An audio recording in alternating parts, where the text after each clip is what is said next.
So now we are going to talk about the effects homelessness has on toddlers.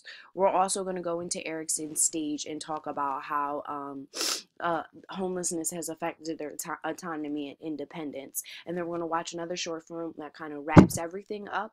And then we are going to talk about some interventions that counselors, school administrations, us as social workers can do for these kids, because it's not impossible to help them in this situation, even though they don't have a home. There's other proven interventions that help them become successful adults and not repeat the cycle. So at this age, toddlers begin to show the developmental delays from the effects of homelessness in their adult. Now to discuss how all this has affected a child's independence. I mean, I've already talked about some of the things that they go through. They're constantly sick for the most part. They can't focus on their speech. They're hardly ever in daycare. Their parents don't have the resources, take them out, take them to the park, the library a lot of the time. So they're lacking those resources. They don't have any room to explore their interests, their independence. They have no room to figure out what they can or cannot do. This time is very hard for them when they aren't able to explore their independence, or decipher themselves from their parents and become a person. They begin to self-doubt. They have shown that toddlers go on as grade school to have depression, developmental delays in education, because we were saying earlier, they don't get that education or that preschool or daycare. When they get into kindergarten, they're not quite ready for it. They're often teased and about their hygiene, their reading level, or things like that, or where they live or where they come from. So this often causes embarrassment. Children end up feeling like they can't do much. Also, on the other hand, studies did find that if you implement interventions such as the ones that we're going to talk about later, this all can change. It can be reduced or it can be eliminated. It's all about those positive relationships that kids have to show them how to be an adult. It's just the fact that a lot of children are experiencing a lot of different traumatic events that cause different things to go on in their brain and confuse them at a very young age.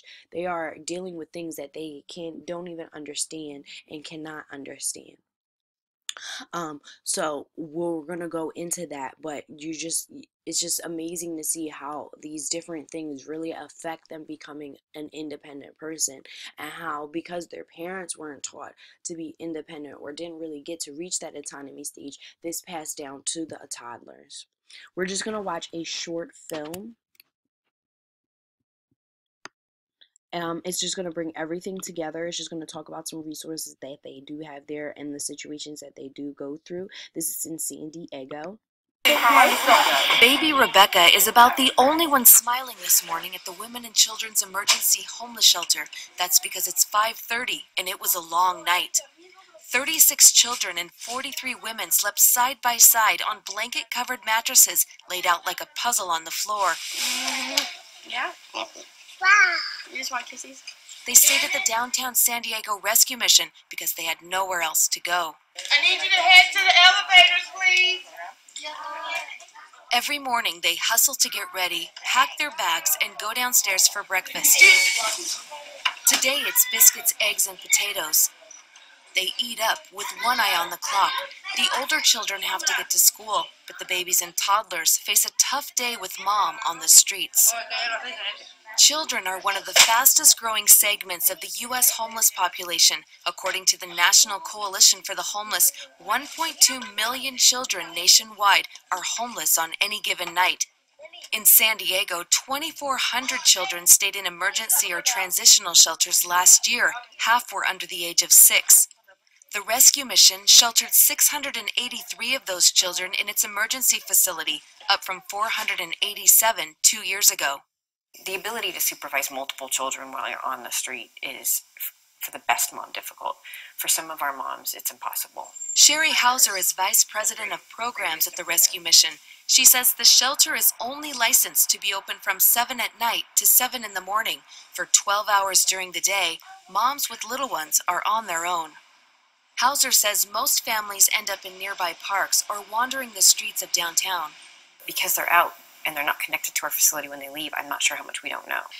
Hauser says she does know one of the shelter's 5-year-old boys was recently hit by a car as he was leaving the shelter, and that children are at risk of many other dangers. And then there's some of our moms who are in abusive relationships, and then when they leave here, they go try to get, someplace to stay for a day, and the kids are seeing abuse, they're seeing sexual abuse, they're seeing drugs. The rescue mission often extends its 30-day emergency shelter limit because waiting lists for longer-term shelters like St. Vincent de Paul and Cortez Hill Family Center are currently 2 to 4 months long. In 2010, waiting lists averaged 3 to 4 weeks. After a long day, 24-year-old Robin Gorman checks back into the San Diego Rescue Mission's emergency shelter with her 2 kids, 1-year-old Rebecca and 2.5-year-old Joshua. Little Rebecca's smile has faded.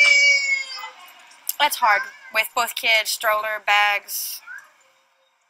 Yeah. Gorman and her kids have stayed at the shelter for 7 weeks. She says she tries to make each day an adventure at the park.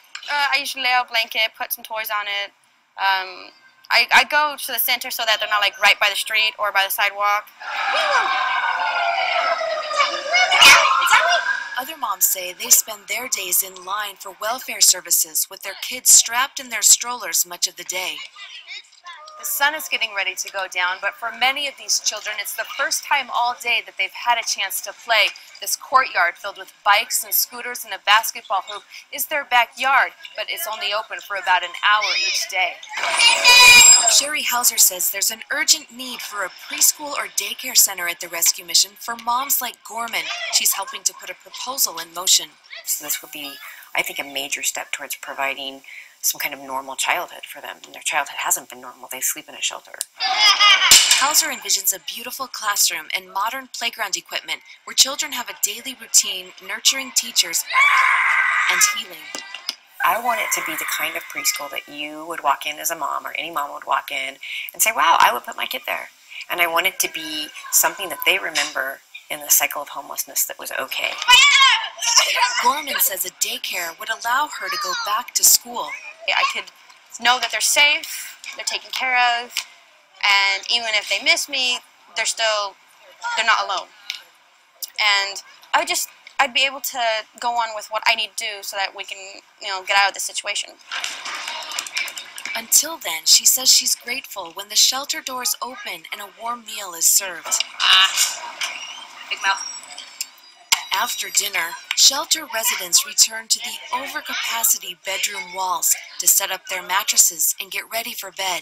Where do I go? Where's my bed?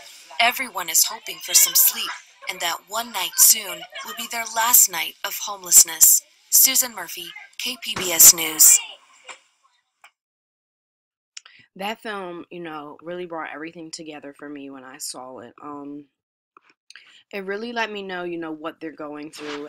Also the toddlers, but also the parents. I really didn't think about, that they have to stand in line with their parents all day. They're not able to be kids. They're not able to run around. It's kind of like they have to take on those adult duties just because their parents don't have the resources to send them to the facilities that the children should be at this time. They're not able to learn their basic and everyday needs and what needs to be done every day because their parents are struggling to get those resources for themselves. So, this in turn really delays their independence stage and their autonomy stage. They really have a hard time reaching this if they aren't given proper interventions. But there is hope out there, and that is the one thing that I know the end of the video was talking about, providing daycares. That's just one step to really help both the toddlers and the parents, because they'll be able to go out and look for a job, and then the toddlers will be able to interact, have fun, learn how to do things, be in a safer environment to explore and be able to explore that independence that they have, see what things that they can do. So now we're just going to talk about some prevention, some things that you and I can do. One of the biggest things that I saw, and it was everywhere, and almost every article that I read at the end, was positive parenting groups. It's basically going out there and teaching these parents for free, just things that they might not have learned from their parents because they might have been in the same situation. Just how to show your child how to be independent without, you know, having a home. You don't need a home. You just need that love, that motivation. You know, they just need some a supportive adults in their corner. Also, we in the research, you know, affordable health insurance. If we could just provide that, or just give, you know, health insurance to low income homes or homeless people, this could really help, because one of the biggest things is that, you know, they're three times more likely to be hospitalized. These events that occur, they, you know, they can't keep happening to them. It's stressful for the parents and for the children. You know, health insurance will just, you know, help them get a handle on their health, and being able to stay healthy. You know, it's very important for the child's growth and development as their health. Resource availability, just making sure in every state that there's resources available, and that homeless people are being able to uh, receive those resources immediately, and before, you know, anybody. It should be, you know, by need, or who needs it the most. Studies were saying counseling. This was stressed in every article. They talked about school counseling, having counselors at the shelters, having counselors basically at every system that the child is going to go, having a counselor that they can go to at any time, basically being able to talk to them and reversing the effects that happen from homelessness. And even if it's past the toddler stage, being able to show them how they can grow and develop that independence. Early education.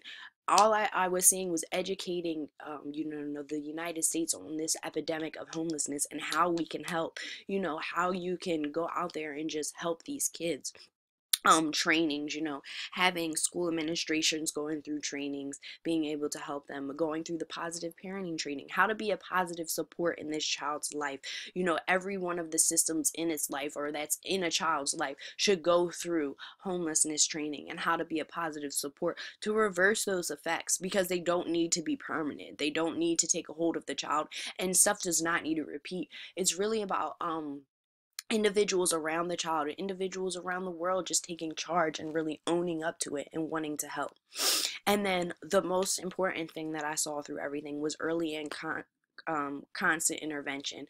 Early, they were saying the earliest the better, you know, usually about 18 months getting in there, you know, and then constant intervention, you know, a couple times a week, seeing the child, helping the child develop and grow, and, you know, learning all the things that they weren't able to learn as a child. Well, thank you guys very much, and I hope you guys got a lot from this. I hope you were able to see, you know, what stage the toddlers were supposed to be in, and versus like what stage you're supposed to be in for Erikson, and then how homelessness can affect it, how the instability can really cause a lot of stressors that can confuse the child and deter them from growing and being independent. But I hope that there is hope out there, because there are so many ways to prevent it. There are so many interventions that we can do, and I hope that the research that I found will help you guys, you know, help a child in the future. Thank you guys so much, and I hope you guys have a great day.